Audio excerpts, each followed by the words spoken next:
ఆంధ్రప్రభకు స్వాగతం.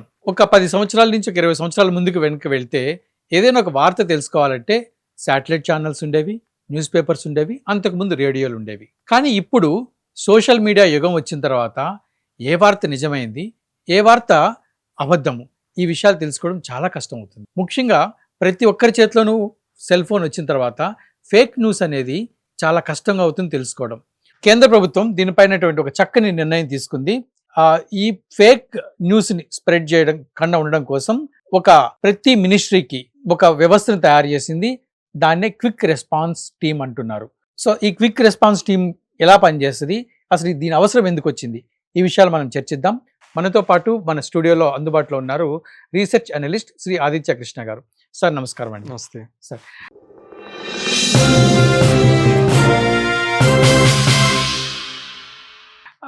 ఇది fake news గురించి చాలా విపరీతమైన, మొత్తం ఒక విధంగా చెప్పాలంటే ఈ మొన్న జరిగినటువంటి జంతర్ మంతర్ దగ్గర ఇవన్నీ కూడా ఎక్కువ ఫేక్ న్యూస్ వల్ల వచ్చిన ఉద్యమం అనేటువంటి వార్తలు విపరీతంగా వస్తున్నాయి. అసలు ఈ ఫేక్ న్యూస్ ఏదైతే స్ప్రెడ్ అవుతుందో దీనిని కంట్రోల్ చేసే అవకాశం ఉందా? మన గవర్నమెంట్ ఈ విషయాల్లో ఏం చేస్తుంది? రైట్ అండి. సో సీజేపీ అప్పుడు కొన్ని జెన్యున్ న్యూస్లు కూడా వెళ్ళాయి. బట్ మీరు అన్నట్టు ఆఫ్ కోర్స్ అది ఇంకా రెచ్చగొట్టడానికి చాలా ఫేక్ న్యూస్ అనేది వెళ్తూనే ఉంది. ఇన్ఫాక్ట్ మీ ఇన్స్టాగ్రామ్ ఫేస్బుక్, నా ఇన్స్టాగ్రామ్ ఫేస్బుక్ మీద అవన్నీ రాకపోవచ్చు. ఎందుకంటే మన అల్గారిథం ఎట్లా ఉంటాయి, ఇప్పుడు లెట్ అస్ సే మీరు తిరుపతి వీడియోలు చూస్తే తిరుపతి వీడియోలే మీకు కనబడతాయి, లేకపోతే నేను న్యూస్ వీడియోలు చూస్తే నాకు న్యూస్ వీడియోలే కనబడతాయి. కానీ ఎవరైనా ఫేక్ న్యూస్ చూడటం మొదలు పెడితే వాళ్ళకి అదే కనబడుతుంది, అదే టాపిక్. సో సీజేపీ మీద ఫేక్ చూస్తే అట్లాంటివే కనబడతాయి.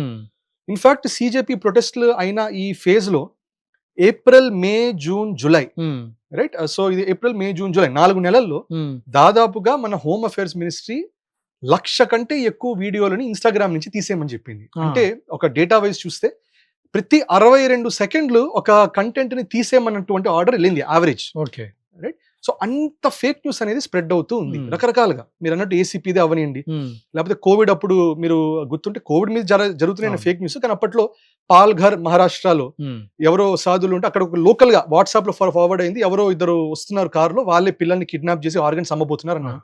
ఆ సాధువులు ఇద్దరు నడి రోడ్డు మీద చంపిస్తారు, పోలీసు కూడా ఏం చేయలేకపోయింది.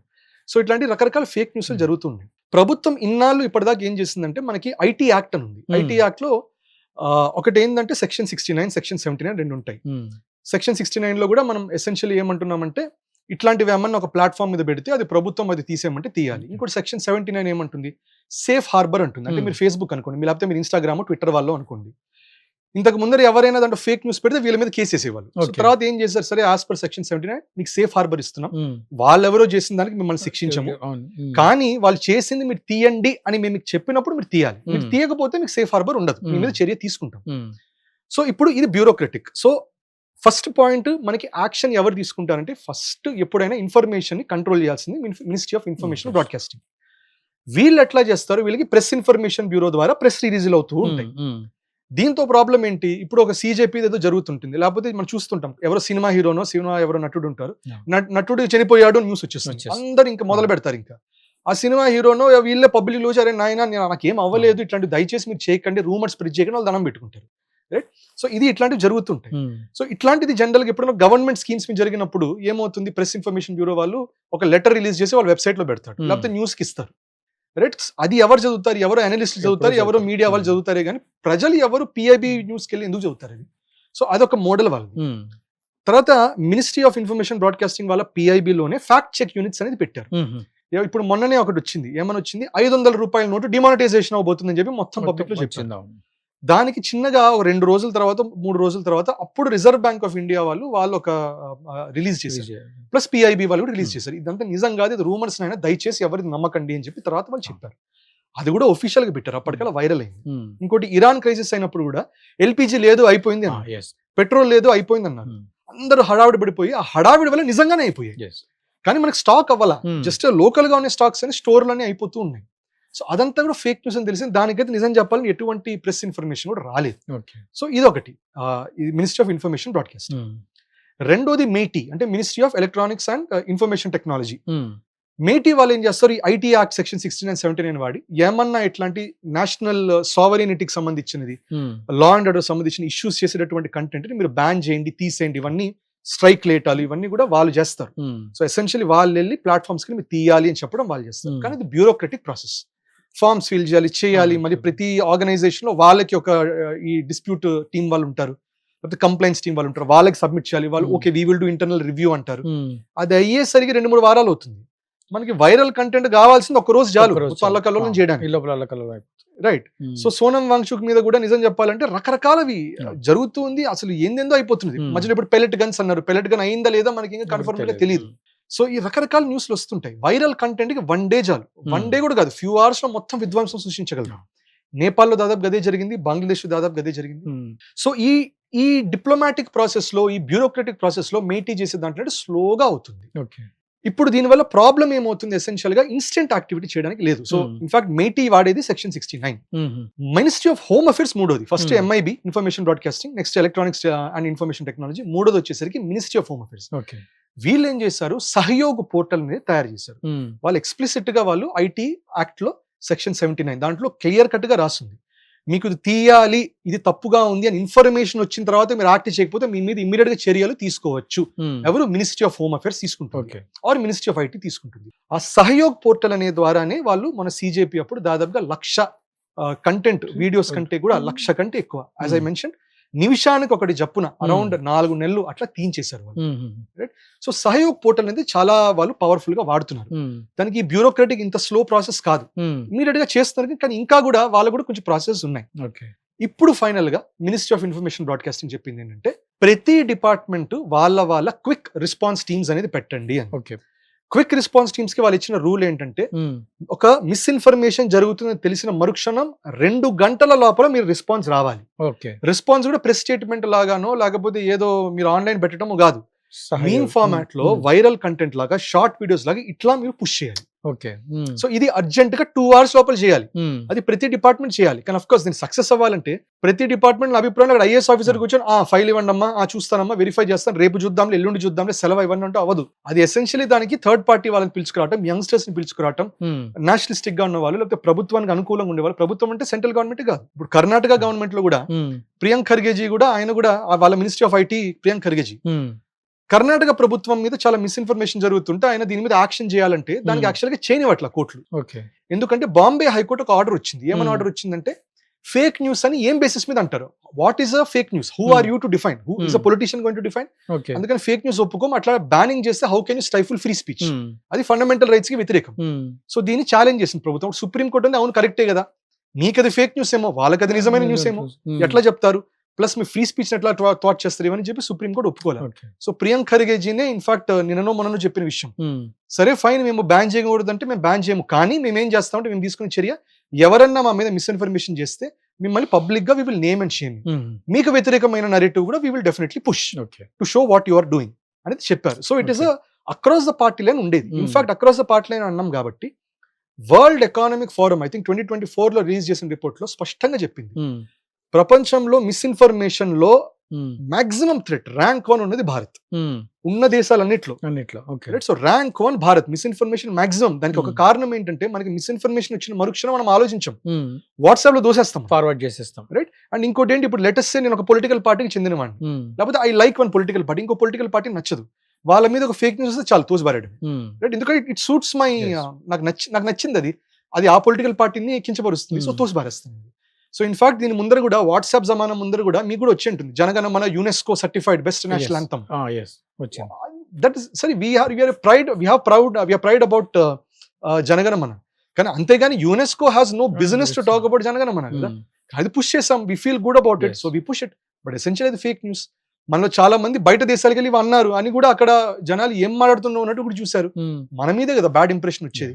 సో అట్లాంటి ఫేక్ న్యూస్ మనకి నిజం చెప్పాలంటే దురుద్దేశంతో కాదు, కానీ మనకున్నటువంటి ఇంటర్నల్ బయాసుల వల్ల చాలా ఇట్లా ఫార్వర్డ్ చేసేస్తూ ఉంటాం, ఏదో జరిగింది తోసిబారి, ఇవన్నీ జరుగుతుంటుంది.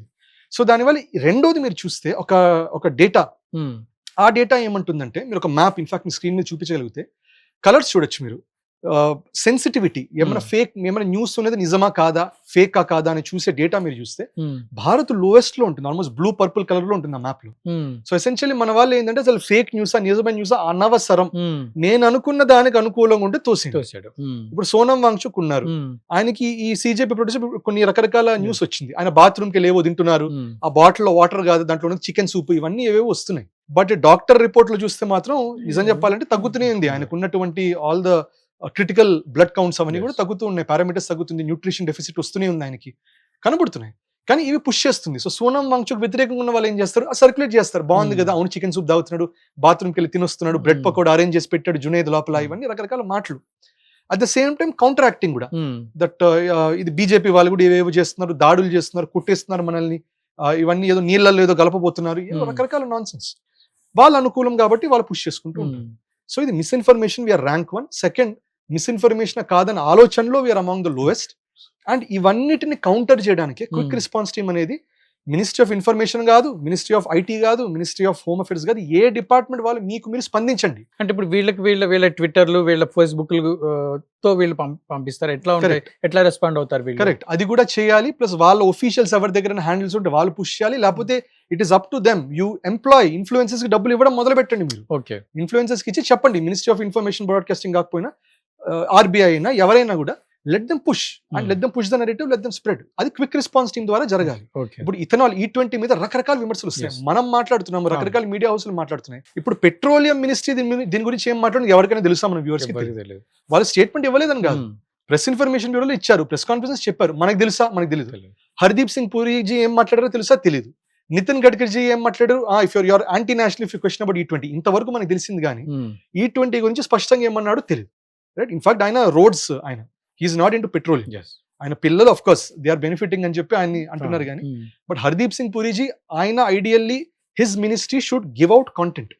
కానీ ప్రెస్ ఇన్ఫర్మేషన్ పెడితే మీరు అది పబ్లిక్ చేయడానికి టైం పడుతుంది, వైరల్ కంటెంట్ వెళ్ళాలి. So that is what quick response team is doing. E20 లో పురుగులు పడుతున్నాయి ట్యాంక్ కి, దట్ ఈస్ నాన్ సెన్స్. అది ఇమీడియట్ గా మీమ్స్ గా పెట్టండి, మీమ్స్ గా పెట్టి నిజంగా పురుగులు పడుతున్నట్టు చూపించి then you make some sarcastic comment on that. జనాలకు సర్కాజం బాగానే అర్థమవుతుంది. అట్లాగే ఆర్బీఐ మీద ఎవరైనా చెప్తే అది ఇమీడియట్ గా రావాలి. ఇప్పుడు రఫేల్స్ మీద కూడా పాకిస్తాన్ అంటుంది, ఆపరేషన్ సింధూర్ లో 4060 6 బడగొట్టామన్నమాట. ఇప్పుడు మొన్న వచ్చిన డిస్కవరీ ఛానల్లో మన ఆపరేషన్ సింధూర్ డాక్యుమెంటరీలో ఫర్ ద ఫస్ట్ టైం మన వాళ్ళు ఓపెన్ గా అన్నారు దట్ ఇంతకు ముందర ఇన్ఫాక్ట్ ప్రెస్ కాన్ఫరెన్స్ లో వెళ్ళినప్పుడు మన ఎయిర్ చీఫ్ వాళ్ళు వీళ్ళందరూ ఏమన్నారంటే, ఏమన్నా మీ ఫ్లైట్స్ రఫేల్స్ ఏమైనా కూలిపోయాయా అంటే సింపుల్ గా వాళ్ళు ఏమి ఎస్ అని చెప్పలా, నో అని చెప్పలా. In war there will be losses on both sides, అట్లా న్యూట్రల్ గా చెప్పారు. ఈ డిస్కవరీ డాక్యుమెంట్ లోపల ఏమన్నారు, మా 36 ఫ్లైట్స్ మావి రఫేల్స్ తిరిగాయి, they landed safely, they are in service అన్నారు. దాంట్లో ఎస్టాబ్లిష్ ఏమవుతుంది, ఏం పడలేదు అన్నట్టు ఎస్టాబ్లిష్ చేస్తున్నారు. సో కానీ ఇది కూడా ఇంత టైం, ఆపరేషన్ సింధూర్ జరిగిన ఇంత కాలం తర్వాత అది కూడా మీరు డిజ్నీలో చూడాలి, దానికి ఫ్రీగా చూడడానికి లేదు, 250-300 కట్టాలి, పే చేస్తే కానీ డిస్నీ ఓపెన్ కాదు, అది మీరు చూడడానికి లేదు. సో ఆపరేషన్ సింధూర్ మీద అజిత్ దోవల్జీ వీళ్ళందరూ మాట్లాడింది చూడాలంటే నేను డబ్బులు కట్టి ఆ స్పెసిఫిక్ డిజ్నీ హాట్స్టార్ పెట్టుకుంటే కానీ నాకు రాదు. Right, so why not? Why doesn't it come out on Instagram? This is what Pakistan was doing, this is what ISI is doing, this is what Iran is doing in the Iran-US war. So ఇది చేయాలి, quick response చేయాలి, short form content, Instagram reels, viral content, దీనికి చేయండి. 2 గంటల లోపల స్పందించండి మీరు. 2 గంటల కంటే ఎక్కువ టైం ఇవ్వకండి అనేది చాలా స్పష్టంగా అన్నారు. సో ఏ వీడియో అయినా కూడా 2 గంటల లోపల చెప్తే రెండో వీడియో ట్రాక్షన్ వచ్చే లోపల కౌంటర్ నెరేటివ్ కూడా దాంతో ఇమ్మీడియట్ గా వెళ్తుంది. So I think it's a very important move. And of course ఇవన్నీ చేస్తుండగా మనం గుర్తుపెట్టుకోవాలి, మనకి press index, reporter sans frontieres అంటే reporter without borders, directly funded by George Soros Open Society Foundation, funded also by Ford Foundation. వీళ్ళు మనకి 157 rank ఇచ్చారు. In fact Pakistan కి మనకంటే హైగా ఉంది, 152 ఏదో ర్యాంక్. అంటే ముఖ్యంగా ఈ ఏజెన్సీ ఏం చేస్తుందండి, ఈ ర్యాంక్ ఇచ్చే ఏజెన్సీ? సో వాళ్ళకి ఏంటంటే ప్రతి దేశంలో వాళ్ళు ఏమంటారంటే జర్నలిస్టిక్ ఫ్రీడమ్ ఉండాలి, దానికి ఇది ఒక రిపోర్ట్. సో రీసెర్చ్ చేస్తాం, ప్రతి జర్నలిస్ట్ కి ఎంత ఫ్రీడమ్ ఉంది అనే విషయంలో రిపోర్ట్ చేస్తారు. అది ఒక పని, వాళ్ళు చేసే యాక్టివిటీ. జరిగినట్టు లాబింగ్ చేయటం, ఈ డెమోక్రసీ డెమోక్రటిక్ ఉండే కంట్రీస్ లాబింగ్ చేసుకుంటాం. సో ఇప్పుడు మీరు చూస్తే పాకిస్తాన్ లో గత 2-3 సంవత్సరాల్లో జర్నలిస్టులు మర్డర్ అయింది, దాదాపు 10 మంది దాకా మర్డర్ అయ్యారు. భారత్ లో అన్ఫార్చునేట్ ఇన్సిడెంట్స్ జరిగాయి, కానీ ఇద్దరికి మర్డర్, 2 మర్డర్స్ జరిగాయి. It's very unfortunate but it happened. Pakistan is 10 murders, we're 2 murders, కానీ జర్నలిస్టిక్ ఫ్రీడమ్ లో మనం ఇంకా తక్కువ ఉంది. రైట్, సో ఎసెన్షియలీ దీంట్లో ఒక కారణం వాళ్ళు ఏమంటారు, వాళ్ళు ఎక్స్ప్లిసిట్ గా రిపోర్టర్ సాన్స్ ఫ్రంటియర్స్ రిపోర్టర్ రాసింది, Adani take over of NDTV వల్ల మేజర్ కాంగ్లోమరేట్ తీసుకుంది కాబట్టి ఒక ర్యాంకింగ్ తగ్గించారు మనం. రెండోది ఏం మాట్లాడారు, ఆప్ ఇండియా అని ఉంటుంది, ఆప్ ఇండియా కొంచెం ప్రో హిందుత్వ కంటెంట్ ఇవన్నీ చేస్తుంటుంది కాబట్టి వాళ్ళని ఫేక్ న్యూస్ కేటగిరీలో పెట్టి ఇట్లాంటివి గవర్నమెంట్ సపోర్ట్ చేస్తున్నట్టు మాట్లాడారు. మూడోది ఈ న్యూస్ మినిట్ అనే వాళ్ళ మీద కొంచెం ప్రభుత్వం కూడా కొంచెం స్క్రూటినైజ్ చేశారు, వాళ్ళ సోర్స్ ఆఫ్ ఫండింగ్ ఇవన్నీ. అది పట్టుకొని they are commending News Minute and News Click అనేది కూడా వాళ్ళు చైనీస్ ఫండింగ్ తో చేస్తున్నారని చెప్పి 2-3 పోలీస్ యాక్షన్ కూడా తీసుకోవడం జరిగింది, అరెస్ట్ చేయడం జరిగింది. సో ఇవన్నీ పట్టుకొని మనం డౌన్ గ్రేడ్ చేశారు. సో ఒకవైపు ఏంటి ఫారిన్ ఫండెడ్ ఫేక్ న్యూస్లు చేయటాలు, Hmm. ఐఎస్ఐ ఫండెడ్ ఫేక్ న్యూస్లు చేయటాలు ఇవన్నీ అవుతూనే ఉన్నాయి. మనం తెలియకుండా ఫార్వర్డ్లు చేస్తూనే ఉన్నాం. దాని మీద చర్య తీసుకోవాలని ప్రభుత్వం ట్రై చేసిన వెంటనే మీకు ప్రెస్ ఫ్రీడమ్ అనేది లేదు, ఓకే. అసలు ప్రెస్కి మీరు మాట్లాడనివ్వట్లేదు ఇవన్నీ అంటారు. అండ్ ప్రెస్ ఫ్రీడమ్ లో మీరు చూస్తే ర్యాంక్ 1 ఇచ్చింది నార్వే. నార్వేలో ఉండే ఈ జనసంఖ్య మీరు చూస్తే జనాభా వాళ్ళకి 55 లక్షలు, మనకున్నది 145 కోట్లు, రైట్. సో దానిపైన ఇంకా మీరు చూస్తే వాళ్ళకున్న జర్నలిస్టులు 8,000 మంది జర్నలిస్టులు ఉన్నారు. మనకి దాదాపు 1,00,000 కంటే ఎక్కువ ఎక్కువ ఉన్నారు. రిజిస్టర్డ్ ఒఫీషియల్ మెయిన్ స్ట్రీమ్ మీడియాలో Yes. ఉన్నారు. ఇది కాకుండా రీజనల్ లాంగ్వేజెస్ ఇవన్నీ కూడా ఉన్నాయి. సో ఇంకోటి వాళ్ళు చేసే రీసెర్చ్ కూడా 2, క్వాలిటేటివ్ క్వాంటిటేటివ్. క్వాలిటేటివ్ కూడా ఏం చేస్తారు, కొంతమంది తెలిసిన జర్నలిస్ట్కి వెళ్ళి మీరు ఫీడ్బ్యాక్ ఇవ్వండి అంటారు. దాని ఆధారం మీద భారతదేశంలో ఉన్న జర్నలిజం మొత్తం ఇప్పుడు end of the day Andhra తెలంగాణలో ఎక్కువ హిందీ ఇంగ్లీష్ ఛానల్స్ కూడా తెలుగునే కదా చూసేది. ఇది స్క్రూటనైజ్ చేయరు ఎక్కువ. వాళ్ళు ఎక్కువ ఢిల్లీ లాబీ కొంచెం ముంబై లాబీని చూసేసి వాళ్ళు ఇచ్చిన క్వాలిటేటివ్ రిపోర్ట్లో ఇండియాలో, క్వాంటిటేటివ్ రిపోర్ట్లో ఇది చూస్తారు. ఏమన్నా పొలిటికల్ ఫండింగ్ కోసం ఏమైనా వెంటబడుతున్నారా, ఫండింగ్ వాళ్ళకి సరిపోతుందా. ఇప్పుడు ఏ మీడియా ఛానల్ అయినా కూడా సాటిలైట్ టీవీ వాళ్ళు సర్వైవ్ అవ్వాలంటే కొంచెం పొలిటికల్ యాడ్స్ కోసం ఎక్స్పెక్ట్ అనేది చేస్తారు. ఎందుకంటే ఇక్కడ ఉన్న కాంపిటేటివ్ అట్మాస్ఫియర్ లో అంత రావు వాళ్ళకి. సో ఇవన్నీ కూడా కన్సిడర్ చేసుకొని క్వాలిటేటివ్ క్వాంటిటేటివ్ లో ఇండియాని లోలో పెట్టేసి మన మీద ప్రెషర్ పెట్టి జర్నలిస్టిక్ ఫ్రీడమ్ కోసం అని చెప్పి మనం ఇట్లాంటి చర్యలు తీసుకోకుండా ప్రయత్నాలు అనేవి జరుగుతాయి. ప్రస్తుతానికి ఇప్పుడు చైనా 178 ర్యాంక్ లో ఉంది, రష్యా 172 ర్యాంక్ లో ఉంది. ఇప్పుడు ఈ క్విక్ రెస్పాన్స్ టీం వల్ల సమాధానం ఇచ్చిన తర్వాత మోస్ట్ లైక్లీ వాళ్ళు ఫ్రీడమ్ ఆఫ్ ప్రెస్ లో మనల్ని ఇంకా కింద పడేస్తారు. దట్ ప్రజల్ని మీమ్స్ కూడా చేసుకునే అర్హత లేదా ఇవన్నీ కూడా మొదలు పెడతారు. But essentially we have to remember that ఇవన్నీ బయట వచ్చే వాటి వల్ల we should not be influenced. మనం ఎటువంటి న్యూస్ వచ్చినా స్ప్రెడ్ అవుతుంది. It is not possible that journalist నోరు తెరవడానికి అలౌ చేయట్లేదు ప్రభుత్వం, కానీ ఫేక్ న్యూస్ నడుస్తుందంటే ఎట్లా కుదురుతుంది? రెండు కలిసి నడవవు కదా. ఫేక్ న్యూస్ అన్న నడవాలి, లేకపోతే ప్రెస్ ఫ్రీడమ్ అన్న ఇది ఆపాలి. రెండు ఒకేసారి ఎట్లా నడుస్తుంది? So essentially means we have significant press freedom. But at the same time ఎవరైనా కూడా ఈ ప్రెస్ ఆర్గనైజేషన్స్ ఏమున్నా కూడా కొంచెం పొలిటీషియన్స్ మీద, లార్జ్ కార్పొరేట్స్ మీద వితౌట్ డౌట్ కొంచెం ఆధారపడుతున్నాయి. బట్ ఇంత పెద్ద నేషన్ లో నార్వే లాంటి దేశంతో కంపారిజన్ చేసుకుంటే అది ఎట్లా కుదురుతుంది? సో మీరు ఇన్ ఎసెన్స్ మీరు చూస్తే బ్రిక్స్ లో ఉన్న కంట్రీస్ లో బ్రెజిల్ ఒక్కదానికి కొంచెం బెటర్ ఉంది. బ్రెజిల్ కూడా ఇన్ఫాక్ట్ ఇంత ముందర బోల్సనారో ఉండేవాడు, యాంటీ యుఎస్ గా యాంటీ యూరోప్ గా ఉండేవాడు. అతను ఉన్నప్పుడు వాళ్ళకు కూడా 112, 113 ఉంది. ఆయన పడేసి ఇప్పుడు కొంచెం ప్రో క్యాపిటలిస్ట్, ప్రో యుఎస్ అతను ఇచ్చారు. వచ్చిన తర్వాత నుంచి వాళ్ళ ర్యాంక్ 50కి దిగింది. సో ఇది కాకుండా బ్రిక్స్ లో బ్రెజిల్ కాకుండా రష్యా, ఇండియా, చైనా 3 కూడా ఈ 157 పైననే ఉన్నాయి. So in a way it is a balancing act. BRICS వాళ్ళని కూడా మీ అందరినీ లోగా పెట్టడం. కానీ అఫ్ కోర్స్ తెలిసిందే చైనాలో జెన్యున్ గానే కొంచెం జర్నలిస్టిక్ ఫ్రీడమ్ తక్కువ. రష్యాలో అసలు ఉందో లేదో అది మనకు తెలియదు, because of the sanctions, because of కొంచెం ఈ స్క్రూటినీ మనకు తెలియదు. కానీ భారత్లో we can say there is significant freedom, చాలా ఫ్రీడమ్ ఉంది. కానీ అఫ్ కోర్స్ ఇన్ఫాక్ట్ ఈ జర్నలిస్టిక్ ఈ ప్రెస్ ఇండెక్స్ ఇంకోటి కన్సిడర్ చేసేది ఏంటంటే జర్నలిస్ట్ ని ఆన్లైన్ ట్రాలింగ్ చేస్తున్నారా, వర్బల్ అబ్యూస్ చేస్తున్నారు, ఇవి కూడా కౌంట్ చేస్తారు. అది 100% చేస్తున్నాం. జర్నలిస్ట్లే కాదు, మన వీడియోలో కూడా మనల్ని కూడా తిట్టేవి జరుగుతూనే ఉంటాయి. కానీ ప్రెస్ ఫ్రీడమ్ దాంట్లో in fact we should allow it. సరే ఆవేదనతో ఎవరన్నా ఇప్పుడు మనం చెప్పిన వ్యూ నచ్చకపోతే అంటారు, 2 మాటలు అంటారు, మనకి తెలుసు, మనం భరిస్తాము, వి లెట్ ఇట్ బి. మనమేమి దాని మీద ఎక్కువగా ఫీల్ అవ్వం. ఇది ఫీల్ అయ్యేది అమెరికా కూడా ఫీల్ అవుతున్నారు. వీళ్ళని ఎవరు మాట్లాడినట్లు వీళ్ళని ట్రాల్ చేస్తున్నారు అని చెప్పి మన ర్యాంకింగ్స్ తగ్గించుకుంటూ పోతుంది. So I think we should not be influenced. Quick response team is a great initiative.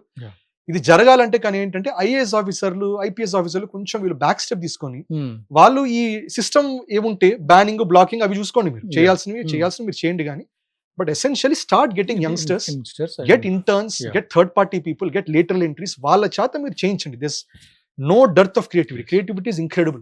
అది జరిగితే మాత్రం ఐ థింక్ మిస్ఇన్ఫర్మేషన్ వైజ్ చిన్నగా మంది తగ్గడం మొదలవుతుంది. సార్ చాలా సంతోషం, మీ విలువైన సమయాన్ని కేటాయించి చాలా విలువైన విషయాలు తెలియజేశారు. విన్నారు కదా, ఈ ఫేక్ న్యూస్ విషయంలో మనము ఎంత జాగ్రత్తగా ఉండాలో. అయితే గవర్నమెంట్ చాలా చాలా మంచి స్టెప్ తీసుకుంది. మన వరకు వస్తున్నటువంటి ఈ ఫేక్ న్యూస్లు ఎలా ఫార్వర్డ్ చేస్తున్నాము అది కొంచెం ఆలోచించేయండి.